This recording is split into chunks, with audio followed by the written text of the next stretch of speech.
দেখেন এটা শুধু বাংলাদেশ হতো না, এটা সারা বিশ্বে এখনও হয়।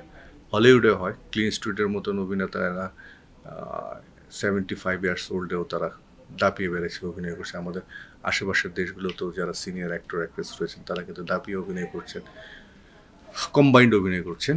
কিন্তু আমাদের দেশে এটা আমি লাস্ট 15 to 20 ইয়ার্সে আমার মনে হয় না খুব একটা চোখে পড়েছে, দেখি নাই বললেই মনে হয় হবে।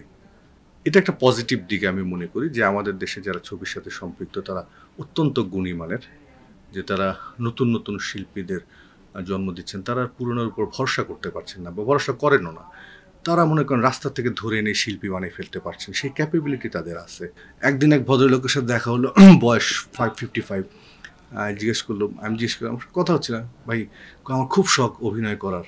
আমি কী করেন? ব্যাংকে চাকরি করি। আমি তাহলে চাকরি তো করতেছেন আবার অভিনয় করেন? আমি তো রিটায়ার্ড করবো সামনের বছর, চিন্তা করছি এখন থেকে অভিনয় করবো। আমি অভিনয় করছেন কখন? কেন না। আমি বাহ, ভেরি গুড। এই ধরনের লোকদের যে আপনারা স্কোপ করে দিচ্ছেন, বস, ভেরি গুড।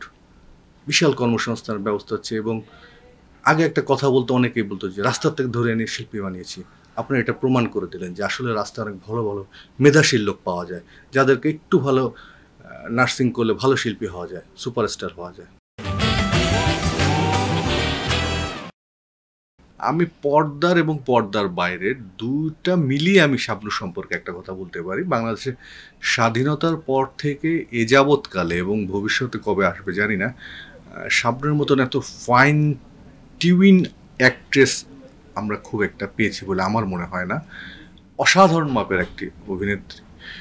হাতে গোনা দুই একজন বাংলাদেশের ওই মাপের ছিলেন, যেমন ছিলেন ববিতা আপা। তারপরে যদি কাউকে আমি কাউন্ট করতে যাই, আমার দৃষ্টিতে যে দর্শক বলেন আর অভিনেতাই বলেন, শাবনূর ইজ দ্য বেস্ট।